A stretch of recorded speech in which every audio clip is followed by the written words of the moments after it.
Welcome back. New at 5:30. It was exactly 50 years ago today, April 29th, 1975.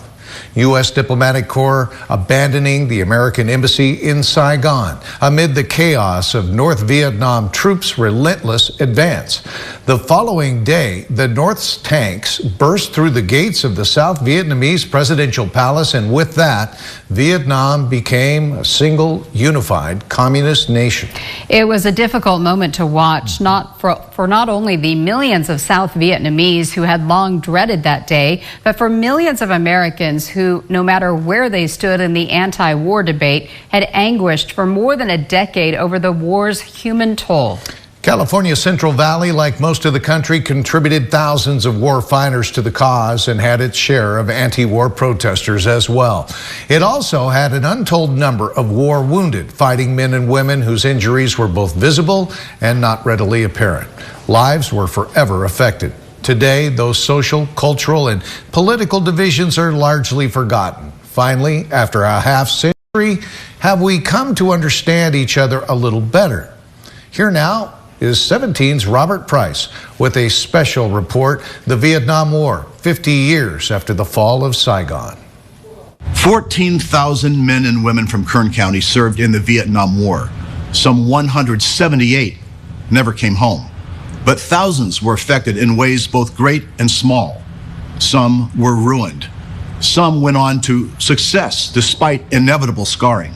One such soldier is semi-retired Superior Court Judge Louis Vega. He went to Nam in January 1968 and was assigned to ride shotgun aboard a Loach, an OH-6 scout helicopter built to fly low and flush out Viet Cong from the hillsides of the Central Highlands. About 1,400 of those small lightweight helicopters, all sheet metal and plexiglass, were put into service during the war. 842, more than half, were either shot down or knocked out of the sky due to some mechanical issue. 5,000 U.S. helicopter pilots and crew were killed during the Vietnam War. Nearly 500 of them were from those vulnerable Freeman Loach helicopters.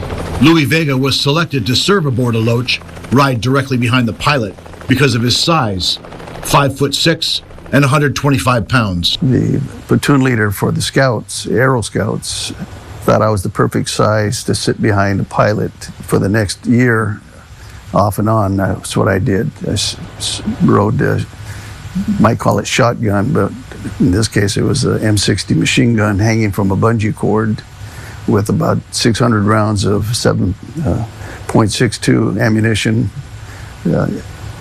going through my machine gun, along with the M79 grenade launcher. We called it a chunker. And we'd use that from time to time. Whenever we'd find a position that appeared to be occupied, we'd put a 40 millimeter grenade into one of the foxholes or whatever the situation was, just to stir things up. At 18, Vega thought he was invincible. He learned two things very quickly: vulnerability and humility. First time I ever had somebody shoot at me, I actually saw who it was. Obviously, they were off in the distance, but I could see them taking the sight and shooting. And that was the first time I learned what it meant to be paralyzed with fear, because I couldn't believe it was actually happening at that moment, and I couldn't do anything but just frozen, and it was very humiliating, very humbling, because the guys I grew up with, we consider ourselves kind of tough guys, and something like this happens and you realize you're not as tough as you thought you were. It gave me some, afterwards, after recovering from that moment, it made me a little more sensitive, I guess you would call it. Vega's copter crashed twice, once from enemy fire, once when the engine quit. He received a Purple Heart for his crash injuries, and he understands all too well how close he came to death. It really hit home the day his chopper was delivering body bags to Ben Het. They flew over Hill 875 near Toc Do, where 6 months prior, the brother of a boot camp classmate was killed. His entire unit had been wiped out. You just wanted to be around and make sure that you went home in one piece. Ed Budney, a visual combat tracker for the Army, often for the 101st Airborne Division, arrived in Vietnam in January 1970. He received a Purple Heart for wounds suffered from enemy small arms fire and friendly fire. He was 20 and had been on the ground for 4 months when it happened. We were tracking, walking down a valley, and I believe we probably walked into a bunker complex. They opened up fire. I got wounded initially in the shoulder and the finger, and the other tracker I was with, he got killed in action. It was instantaneous. About 2 hours later, being trapped in the middle, I received 2 more shots in my leg, M16 by our own people. No fault of theirs. The terrain was dense. They couldn't see what was going on. From a standpoint of pain, not too bad. From the standpoint of long-term, more so with my leg. I had a nerve semi-severed, left me with what they call drop foot. It allowed me to get a retirement out of the Army for medical reasons. He was honorably discharged in October 1970 and went home to upstate New York to something approaching a hero's welcome. I had a good reception, you know, the street I lived on, you know, put a banner up and everything, welcome home. But there was a lingering stigma. For decades, Budney worked in construction management for Bechtel Corporation, but he did explore other opportunities. He went to a headhunter who helped him market himself, but the headhunter had some odd advice he found disturbing and insulting. We were kind of told, like, don't put on your resume that you were in the military. I thought it was a little harsh. I thought it was a little condescending. Homer Martinez worked an ammunition supply ship as an elevator electrician, starting in 1971, delivering weapons of war from the U.S. base at Subic Bay in the Philippines to U.S. positions in Vietnam. He was still there in 1975 when Saigon fell to the North Vietnamese. We had bombs that were 500 pounders, 1,000 pounders, and 2,000 pounders. And we also had missiles that we never saw because they were in cases. But we would write on the bombs messages. Yeah. The outcome was almost inevitable, though. An example, because rubber is an important Vietnamese crop, American soldiers were forbidden from firing artillery in the direction of rubber trees. So naturally, Viet Cong hid in those rubber groves. Rubber trees, the American soldiers groused, seemed to be more important than soldiers' lives. We had our hands tied the whole time. I mean, it's no wonder we didn't do so well. I don't like to say that we lost, but yeah, we did. He was there on the last day of the war, April 30th, 1975. I was over there when Saigon fell also, and it was part of the evacuation, although they didn't allow the evacuees on our ship because it was an ammunition ship. I imagine they were concerned about sabotage. Yeah, there was people all over on the deck of the destroyers, and they had tarps over the guns, using those tarps as shelter. I saw them pushing helicopters off of carriers. Martinez, like many vets, initially had mixed feelings about his service. On one occasion, immediately after returning home, he boarded a bus, sat down, and watched a stranger walk up and spit on his buddy's window. They knew where they stood. We were mistreated. Now we're getting a lot of regard. Being Vietnam veterans, because we just didn't receive that kind of welcome. You know, nobody wanted anything to do with us. I just kind of like swept my military service under the rug. For Martinez, the veteran's experience has drastically changed, for the better. I went from sitting at home, drinking beer, watching reruns during the day, to I have a calendar that's just exploded with events. It's like, it keeps me very busy. But more broadly, what have we as a nation learned? What do we take away from the Vietnam experience? We learned, but the learning took about 30 years, I think. And there's a deeper appreciation now, I believe, for the people that experience those conditions and those calls to duty. It was sad. It was sad to see what the war had come to. And all the money that we put into it, all the material, all the guys that lost their lives.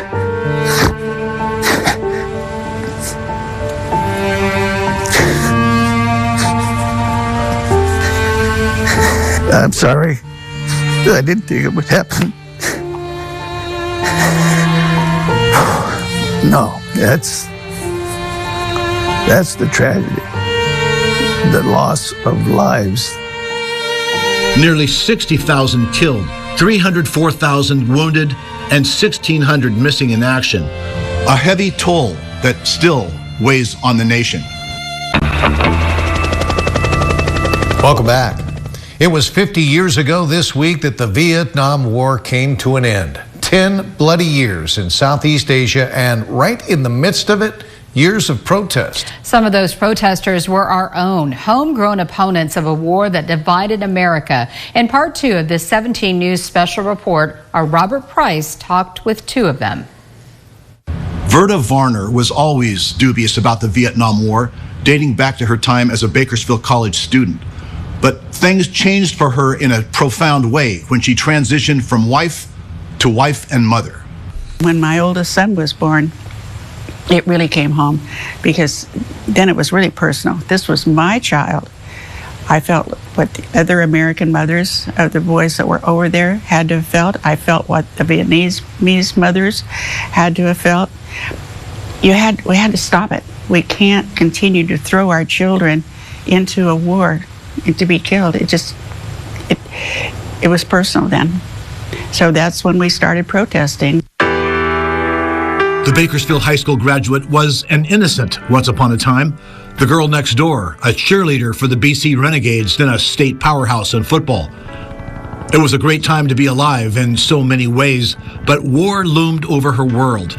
Mike Walker, her former fiancé, a former Bakersfield College student, would, upon graduation, become a helicopter pilot in Vietnam. He went missing over Southeast Asia, and as far as she knows, is still missing. I lost so many friends from the Vets Club at Bakersfield College. I lost my first fiancé.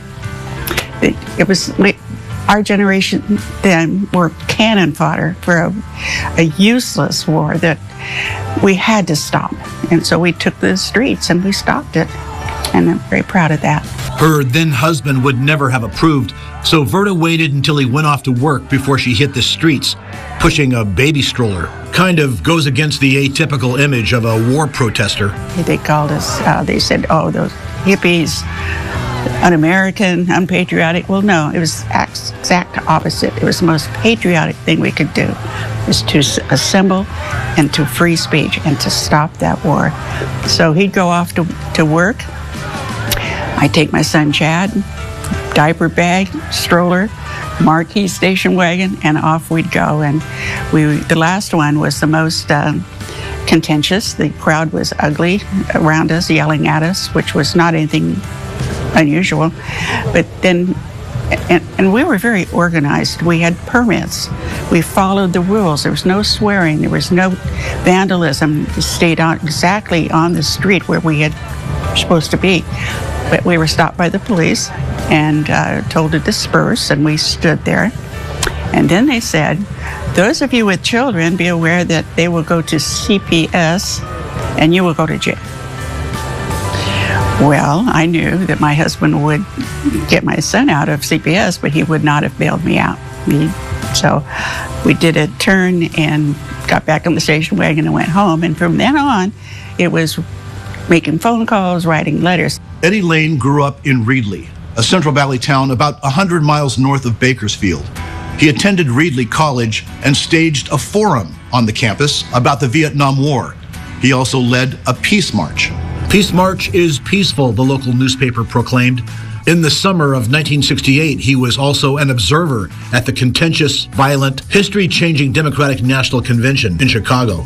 And that's where I saw the massive demonstrations and the cataclysmic divisions in the Democratic Party regarding the war in Vietnam. And that's what I went to Grand Park. I saw people. I talked to people who had been involved in the protest. I was in the convention. I saw the tension, terrible tension, fighting, some physical even, in the convention about the war. And I think what left the strongest impression when I was in Chicago was watching those tanks roll down the street near Grand Park. The same time as Russia was invading Czechoslovakia, the tanks were there in Chicago to oppress those who were opposed to the war. It left a real strong vision in my mind. Here it is, how many years later, and I'm still can remember those tanks. Then it was off to UC Santa Barbara, a campus roiled in dissent over the war. It was at about that time that National Guardsmen shot and killed war protesters at Kent State University in Ohio and Jackson State University in Mississippi. I saw the carnage in Vietnam, and you read about, and you could see it on TV every night. In the casualty figures issued today, there were 135 more deaths of Americans, mostly young. The bombing of villages, and people dying. The deaths and injuries among Vietnamese civilians are unknown because nobody keeps the figures, but they're high. These are human beings. And why were we busy killing human beings? What were we doing over there, thousands of miles from here? And let me be honest, most of us who were in college, we didn't want to be drafted. So we and our girlfriends, we didn't want us over there in thousands of miles from home, risking our lives for what? And the more we read about it, the more we found out it was really a nationalistic effort over there. Vietnam wanted its own identity. So we were trying to squash that identity. So there are a number of factors, but I must confess the not wanting to go to war was a big one. How did that make those who did go feel? If there was animosity, time seems to have healed it, at least somewhat. Louis Vega, who was a door gunner aboard a Loach scout helicopter for one dangerous year, said one great irony of the war was that, in a very real sense, they fought for protesters' right to protest. It became so unpopular. There were people protesting against the legitimacy of the war and how it was conducted. I mean, there were a lot of things that came out of that war, policy-wise, and things that affect us to this day. America saw this war every night on millions of black and white television sets, not on carefully propagandized newsreels that played in theaters prior to Roy Rogers movies. The Vietnam War hit home like nothing before, and in many ways since. Well, that's the first war that was televised. Basically, yeah. It was. Because everything else was put on a reel and was edited. Yeah. This was televised live. We would see the protests. We would see the coverages of, the war firsthand, more so than other wars. So the public was more informed and became more vocal as things wore on. I don't think we learned that much at that time, but I think as time has progressed, I think we're looking back at it differently. Veronica Varner just wants Vietnam War vets to know one thing about her baby stroller protests. It's important that the guys know, the guys my age, because we're dying off. And I want them to know that we loved them enough to go to the streets to try to stop it. And that's why I did it. Welcome back. 14,000 men and women from Kern County served in the Vietnam War. 178 of them did not come home. A more nebulous statistic, perhaps, is the number of Vietnam fighters who returned with war wounds. 304,000 of them out of the 2.7 million who served. That is 1 out of every 10 Americans who entered the war zone. About 153,000 required long hospital stays and ongoing treatment.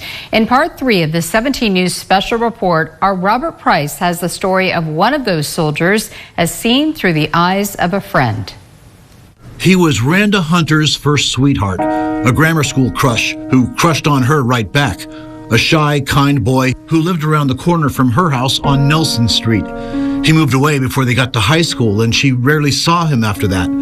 Upon graduation from high school, he enlisted in the Marines, and was shipped off to Vietnam. And then I left to go to school in Arizona and came home, and there was an article about him being injured. Robert Wayne Boyd, a month shy of his 19th birthday, had been the only soldier in his unit to survive a rocket and mortar attack at an airfield near Dong Ha. Wayne, as he was called, had lost one leg, injured the other, and badly damaged one arm. And as an elementary school boy, he had injured his finger and lost part of it. And he was so ashamed of his missing finger. And I thought, oh my gosh, now he's lost a leg. Now Hunter learned he was in a naval hospital, Oak Knoll in Oakland. Hunter and her mother Ruth would be visiting San Francisco. They would stop at the hospital to see Wayne. How will I find him? And this person says, oh, he's at the end of the road. Just go on in there. Just go on in there. And wow, what an end of the road. It was a rectangle-shaped wooden building surrounded by weeds, unkept. And I had to walk down this gauntlet, as I referred to it. And on both sides were crammed soldiers in a bed. No pajamas. They had sheets on them. There was no air conditioning, no music, no television. A few families were there, and the soldiers had, you know, they had missing limbs. Could be one, could be three. And I had to walk and try and find this person in this mass of destructive bodies. And I got to the end of the road and I'm like, oh my gosh, I can't find him. And then I heard my name called and turned around, and there he was. A skeleton with a deformed arm. One arm I think was okay. The other one was all twisted up, and he had lost a leg. And he said, oh my gosh, I could not believe it was you. And I said, yeah. I had to come see you. And he goes, I can't believe you came this far. And I go, yeah. Just want you to know we didn't forget you. So it was really painful, but I was glad I was there. I was terrified. I'd never seen so many injured people my age. Wayne made it back to Bakersfield. His house essentially became a medical facility. And I did visit him a couple of times. And then he ended up having to go back to the hospital, and I went back to school in Arizona.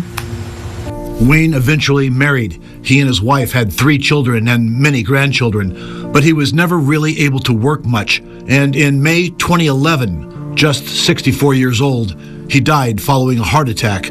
Complications from his war wounds were a contributing cause of death, according to his obituary.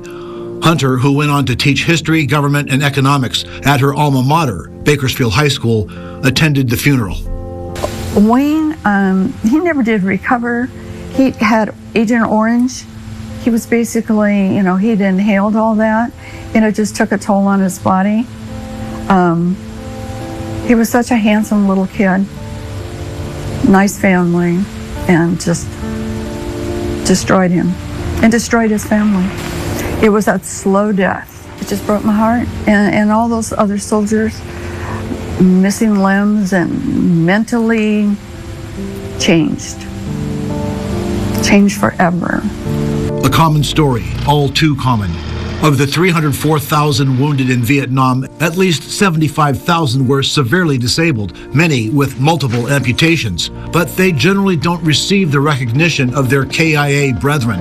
A service member must have died in combat or in supporting combat within 120 days of returning home in order to be classified as such, and many lived longer than 3 months.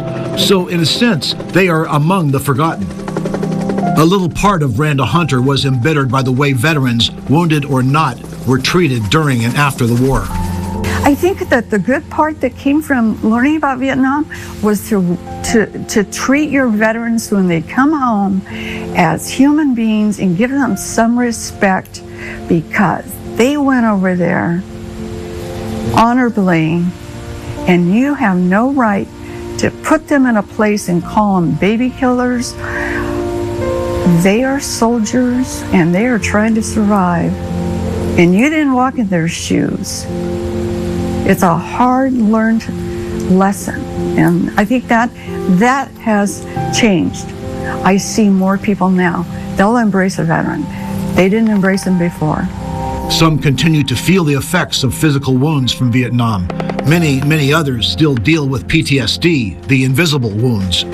Local veterans who continue to feel the effects meet at 10 a.m. every Wednesday morning at Portrait of a Warrior Gallery in downtown Bakersfield. All are welcome.